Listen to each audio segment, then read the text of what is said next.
Aloha, welcome back to Aina Bear Farm. Thanks for tuning in. If you've watched the last video we made, we've been talking about permaculture farm zones here on our farm. And so right now we're looking at an aerial photo that outlines Zone 1, which was the feature of our first part of this series. And today we're going to look at the Zone 2, which you can see outlined in the red here. And so typically on a permaculture farm, Zone 2 would include a lot of perennial vegetables, fruit trees, things that are still fairly well managed and things that require a good amount of attention, be it pruning, harvesting, watering, fertilizing, composting, all that type of stuff. But not quite so much as what we discuss in Zone 1, where you're talking about something like a garden or herbs, things you're really checking in definitely every day. On our property, this includes a good deal of our food forest, as well as some crop areas, which we will show you as we do a little bit more of an in-depth tour looking at Zone 2. Alright, so here we're looking at the edge of our food forest in Zone 2.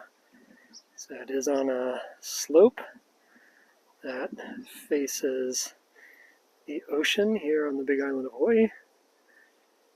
And our goals with our food forest were actually a lot of different things. I mean, obviously we wanted a lot of variety in fruits and nuts and things like that that we can be eating from, but we also wanted it to feel like an organic forest. So I wanted to stay away from doing rows. We have paths on contour. I wanted to mix in just a lot of diversity here. We have native species, we have support species, we have more just kind of showcase interesting plants. So it's kind of part food forest, part botanical garden, part restorative agriculture. We use a lot of different methodologies here. There's no irrigation, so during the dry months we do a lot of hand watering in this section. The size of it is probably about an acre, this part of the food forest. This whole Zone 2 is maybe more like an acre and a half, but yeah, it's a decent size to have to water. Well, let's show you a little bit more up close what we're talking about. I wanted to show you this shot. This is my neighbor's property, just to have you see what the food forest looked like when we started. It's just wall-to-wall guinea grass, which is a really gnarly pasture grass. It can grow really tall. It's got very painful fiberglass type of little spines on it, but cows and goats and things seem to like it just fine.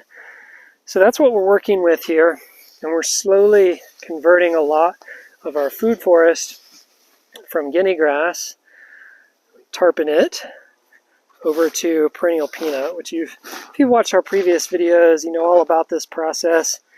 But yeah, I just kind of want to talk about how that's our main ground cover in the food forest, will be this perennial peanut. All right, now we're going to kind of move at breakneck speed to just talk not every plant, but just to kind of give you an idea of the diversity that we've got here. We're looking at lychee here, most likely Kaimana. I grafted or air layered this off of another one on the property that was planted before I arrived. Coconut, Acerola cherry, that's the Manoa sweet variety. You can see the kabocha squash running through the perennial peanut.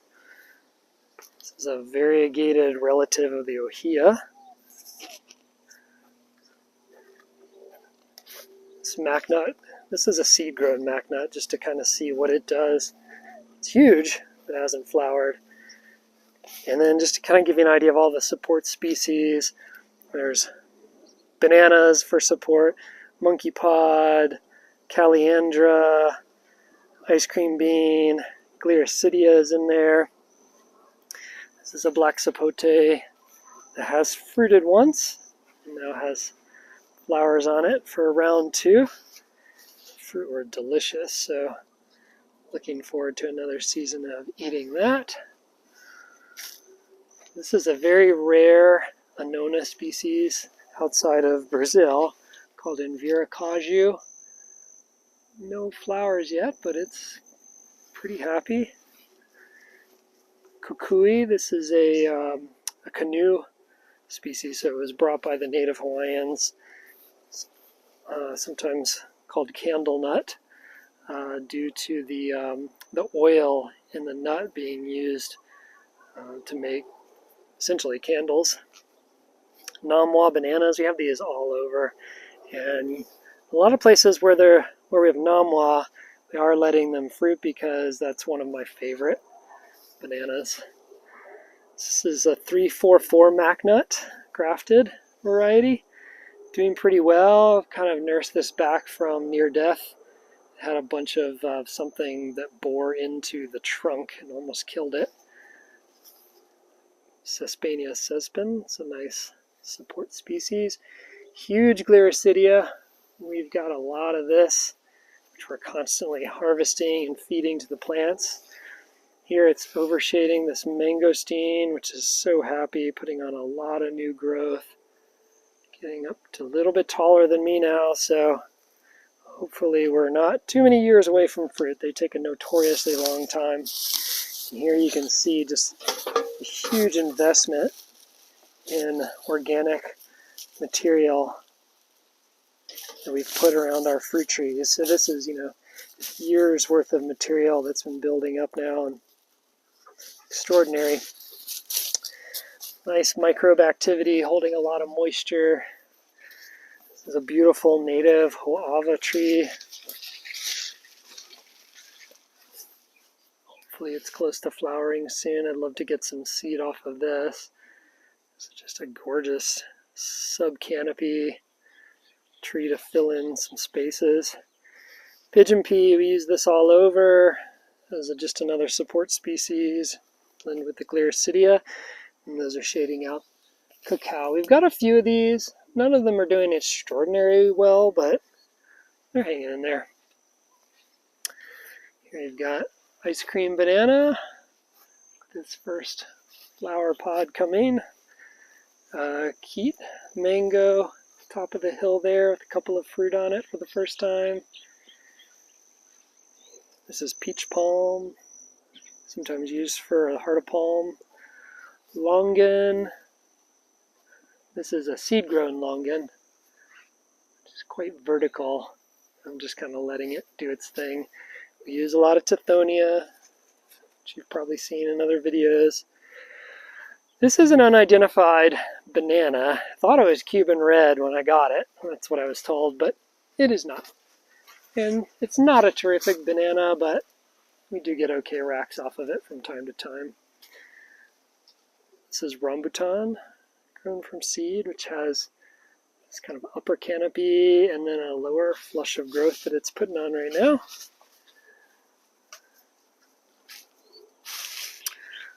Jaboticaba, I think this is kind of the standard red that you see in Hawaii.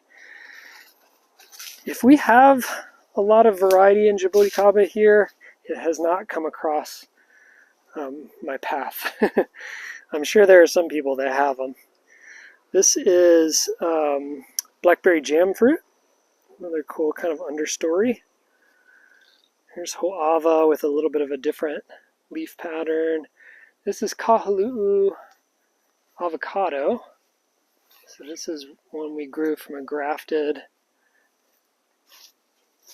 start. It is hanging a lot of fruit this year. So, and by a lot I mean there's probably 30 on there, which to me for a tree this size is pretty good. Or monkey pod. We have this massive ice cream bean here. And so this is a good example of how, this is a support species. A lot of people who grow ice cream bean, they do so for chop and drop and, to release that nitrogen in. However, in some spots, I just really enjoy having the tree there. I want the shade. I need some windbreak.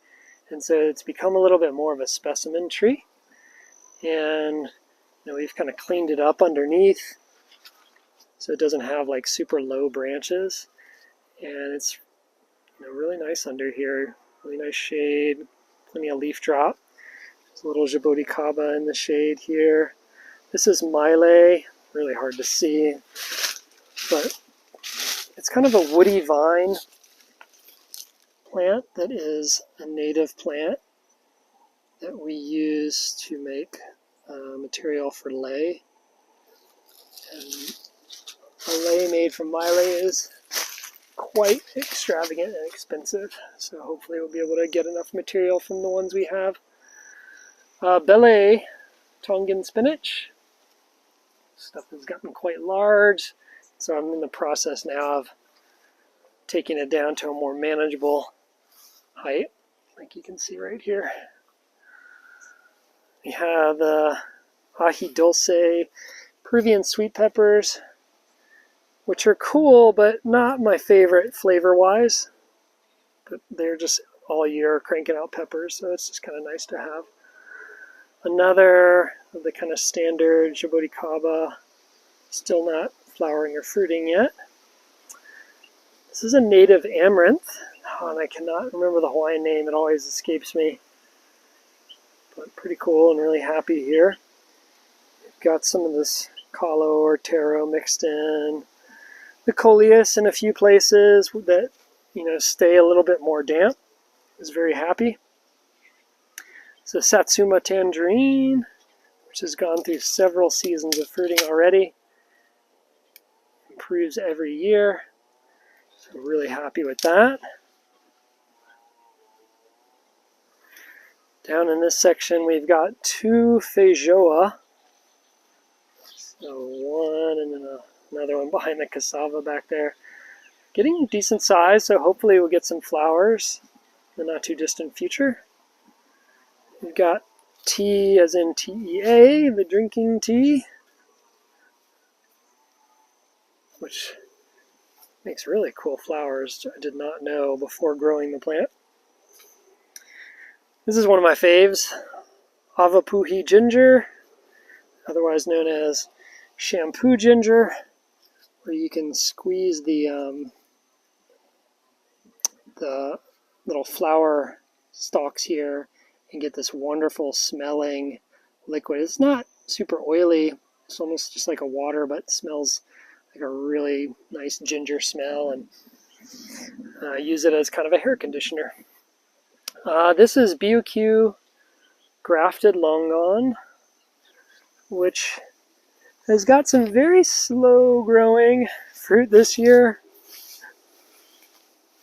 Here and there, some little clusters, so we'll see. I don't know. It's not going to be a ton of fruit, even if all of these mature, but I'll take it. A little pomegranate. This is the wonderful variety of pomegranate.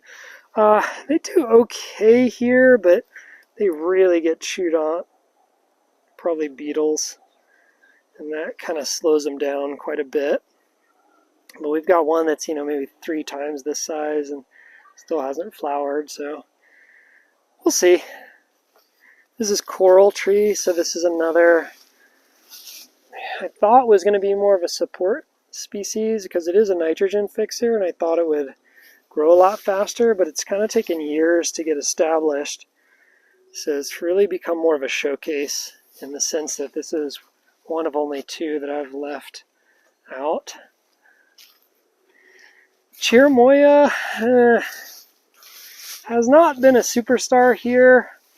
I don't know, Annonas are interesting. They're kind of generally my favorite fruits to eat. So I got very excited about Rollinia and Chirimoya and soursop and all of that, but yeah, I'm not sure yet about the Chirimoya. It kind of grows in spurts, looks really good, and then almost looks like it's about to die, and Not quite sure. This is a Lolu palm. It's the only native palm in Hawaii. It's really beautiful when they get nice and big, but definitely slow growing. That's been in the ground for a few years and only a few feet tall. Here's another black sapote, and on this one you can see the damage done by a combination of the beetles and the trade winds. And so if I look at this kind of from this angle, you can see the trade winds come from here, and so almost all the growth of the tree is on that more protected side. And so this is something that happens on our farm, and we're just trying to constantly build in more windbreak, trying to get a lot more material going. There's some tithonia down there. I've got this nice wall of Gliricidia back there now. Hopefully this coral tree will fill in, and eventually we'll start to really slow that wind down enough to stop that from harming the trees. This is a purple kaimito, or star apple. This is another one that kind of goes through phases of looking like extraordinarily good and then not so happy. So I know it definitely likes a lot of water. It can be a little bit trying here sometimes when we get a drought, but we'll see. Doing pretty well right now, putting on a lot of new growth. We've got a couple of the older Rollinia trees that have flowered for years now, but have never fruited. And so we're currently trying to really increase the amount that we feed them, phosphorus, potassium, those kinds of things, which is through a variety of sources, most of which we make here on the property, but we may also add a little bit of organic store-bought slow-release fertilizer as well. I think they just need an extra kick. Over around here, kind of on the edge again, we have a sapodilla. This is a grafted Alano. Sapodilla is an interesting plant that has historically not done so great here, and I don't know why, because I've seen some right down the street that look amazing. So I have 3 of them, 2 seed grown, this one grafted. The 2 seed grown grow unbelievably slowly. And then this one's been in the ground for a few months and just looks a little stressed. So we're trying to baby it, take good care of it. We'll see. Before heading down the hill, I wanted to show this. This is a dwarf Zeman pink jackfruit, which again, due to the wind, has taken kind of a funky shape. It's not really what I would prefer. It's like totally sheared off on this side. But you know, you kind of work with what you have. And it is making its first fruit now. So that's pretty exciting. Looking forward to trying that. And then besides that, it's just, it does consistently get pretty bad rust. Oops, lost the leaf, which causes a lot of premature leaf drop. And, you know, just reduces the vigor of the tree. So a lot of these leaves look super yellow. It's really because they're just full of this rust. And we don't really do sprays here. So I'm really just trying to feed the soil to feed the tree and hope that as it increases in vigor, it will, you know, at least outpace the rust, if not, you know, just kind of eradicate it on its own. This is a spot where we have left it a little bit open because we do intend to put in a pond here at some point. It'll be kind of a habitat pond as well as, you know, a little aesthetic thing. And so the idea is to have an upper pond with a little waterfall that drops down to a lower pond. It's the kind of thing, if you've watched our channel for a while, you've probably heard me say like next summer for many years. And it's just, it hasn't been in the budget / I have really not wanted to add that maintenance to a lot of the maintenance that I already have, but I will get to it eventually. This is a noni. So a lot of you might know this noni fruit. Very common tropical tree. They also call it the stinky cheese fruit because that stuff is the most disgusting, foul-smelling thing I can imagine. But it has a lot of cool health properties that I won't go into now, but definitely look that up if you're interested.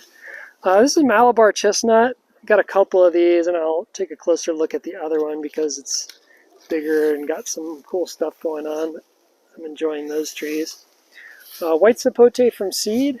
This is another one that goes through phases of looking really good, and then all of a sudden gets attacked by, I don't know, lace bugs, aphids, sometimes scale.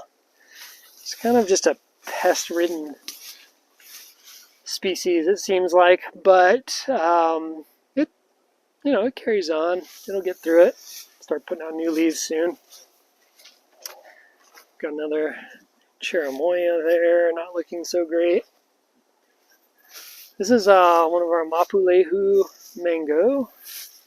This is the original one we planted. I'm going to see how it would do.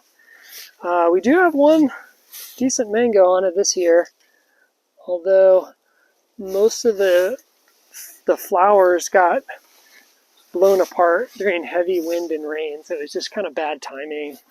But this is a prolific grower here, and we are getting ready to prune it back quite a bit again, and then feed it to hopefully get an increased flowering next season. And maybe we can get an off-season flowering that won't come during the wet season. Get more fruit that way. Okay, more Gliricidia. We've got coffees tucked in quite a few spots out here. It's all Catura variety, which is really nothing too special, but is a popular one in the area that we live. We also have little seed-grown mangosteens tucked in spots here and there. This is our more healthy 344 grafted macnut. It's fruited a couple of times. You can see like some fruit here and there. Not a heavy crop yet, but it's still a relatively young tree, so it's got a ways to go. More Namwa bananas. Alright, and then we get down into this area where we've got an open area where we do a lot of white pineapple. So this is this summer's main crop, white pineapple, which I've talked about in other videos. It's a little underwhelming. I think I've discovered that what happened was my irrigation system down here had a huge leak that I was not aware of. And so for a while I thought I was watering these and I wasn't. So they got pretty drought stressed. And they're pineapples, they're fine, but I think we're missing out on heavier fruiting and better looking plants. I've also tucked some white pineapples in here and there with some of my other fruit trees. This is Namdok Mai mango. Actually still waiting for this one to break bud. It hasn't done any growth since the fall, I believe. So weird seasons here. Just kind of never know. More Namwa. Got the Kerry mango, which heavily flowered this year, but dropped, I think, all of its fruit at this point.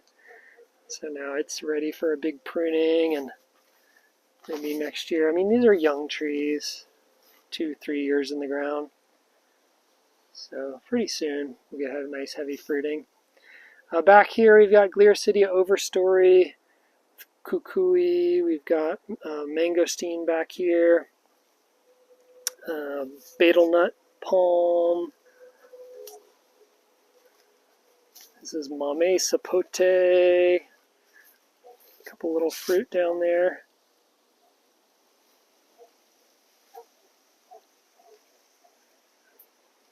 Some beehive ginger, a little sun scorched. Needs some better shade. Acacia confusa, which is a really nice acacia tree that gets confused for a lot of other acacia trees. It's got a very similar leaf shape to the koa and the kauaia here. So this is not native to Hawaii, but ecologically serves a lot of similar functions to koa and kauaia. Similar flowers, it fixes nitrogen, it's a fast grower. So it is a great support tree. Really good for forest restoration. Meyer lemon grafted. It's a little beat up right now, but it's doing okay. It almost always has fruit on it for us. This is a Jamaican yellow heart ulu or breadfruit we put in recently. It's kind of just getting started. Where's a Botanical? And as tiny as this one is, it regularly fruits. So that's actually kind of nice. This is a native plant called alahe'e. It's an interesting one that is in the coffee family. And just put that in recently. This is another lychee. This variety is called Groff. This is another popular one here in Hawaii. I'm swinging back around.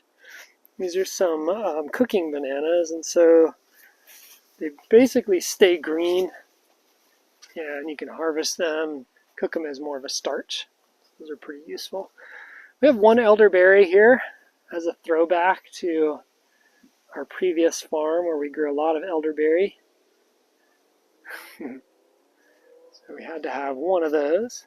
It's interesting because on our previous farm, which was in Maryland, all these little flowers and stuff would constantly be buzzing with insects all day, every day, just like so active and alive. And here you never see anything buzzing around them. So it's just another indication of like when something isn't native to an area, it just doesn't really fit. You're not going to see the same kind of benefits, the same kind of, just the way that it fits into the ecosystem. Here we've got a soursop, which is kind of in one of its like down cycles, but all these leaves are new. And so they're going to green up soon. It'll look a lot better than it does right now. But cool thing right now is you can actually see the fruit. And so you got 1, 2, 3, 4, at least 4 on there. A few of them looking like they're pretty close to being ready. This is another Annona salzmani. This is the beach sugar apple. And this one has started to flower for the first time this year. So I don't know if we will get fruit on it. Just have to keep monitoring and see. I'd love to because I have never tried that fruit. But my love of Annonas, I'm sure it's delicious. And this is our much larger Malabar chestnut, which I don't see any flowers right now. It's a shame because the flowers are gorgeous, but we do have our first pods that will form the chestnuts coming soon. That is an edible, nice, fatty, oily nut. This is a loquat, a golden nugget grafted variety. And so the wind kind of makes this one hard to prune.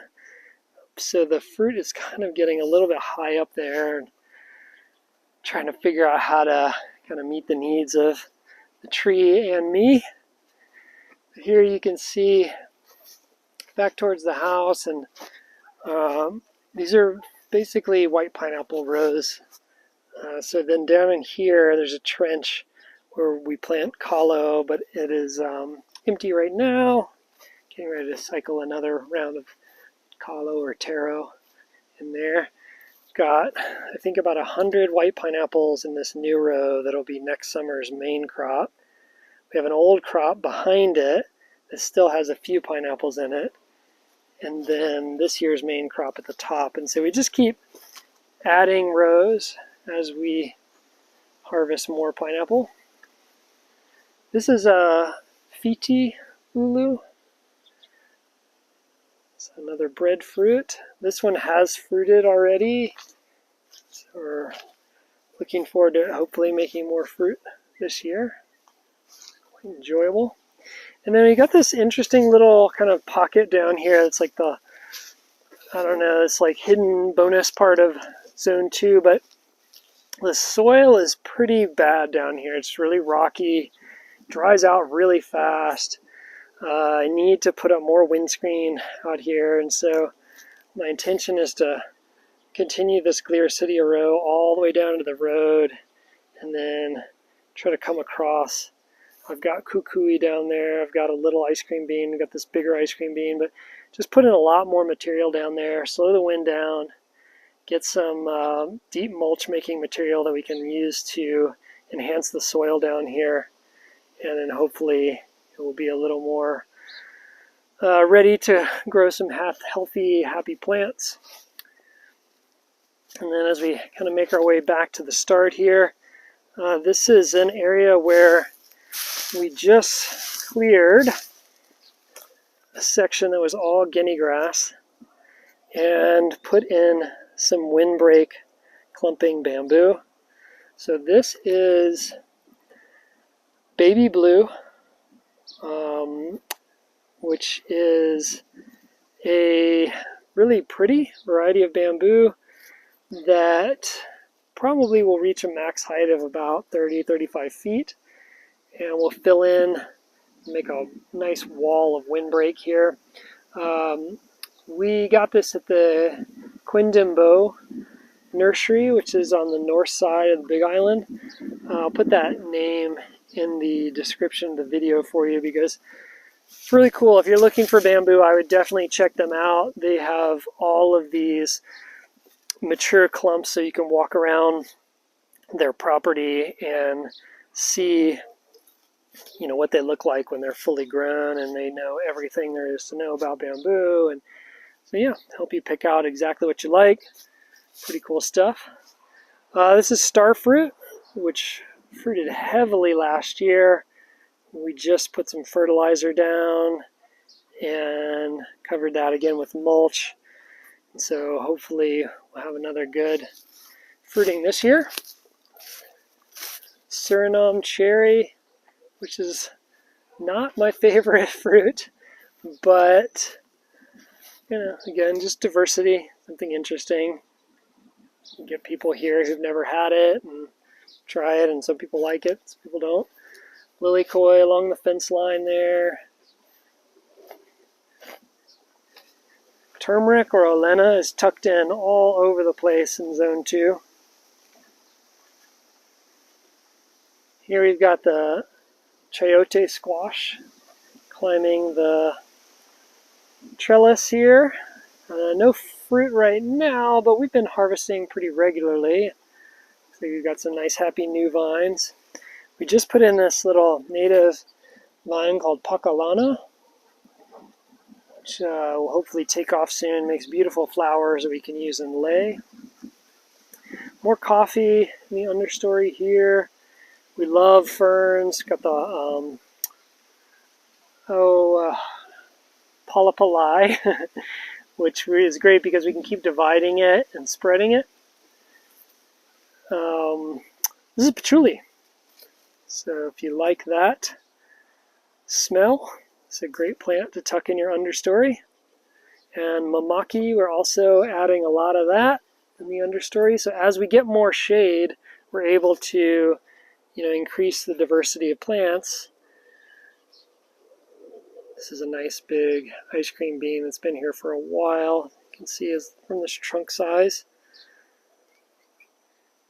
More polypoli fern. This is Grumichama, or Brazilian cherry. It hasn't fruited yet, but maybe soon. It's looking pretty happy and healthy. And then we've got a couple of achaicharu, or chacha fruit, that are growing vigorously. And so hopefully we're not too far off of enjoying that fruit as well. And Abiyu, this is a Z1 grafted variety that has done pretty well. It's fruited a couple times, And the fruit seems to be improving in quality every year. More of these Peruvian sweet peppers. And we're kind of back up to the top area. So we will close out this very long video, but hopefully this has been good for those of you that wanted a more in-depth look and you really get a sense of the extreme diversity that we're cultivating here and the aesthetics that we're going for. Let me know in the comment section if you have questions or any advice about anything. And as always, I appreciate you watching. Stay tuned for our next video, which will talk about Zone 3 in this series. And we'll see you back here soon at Eine Bear Farm.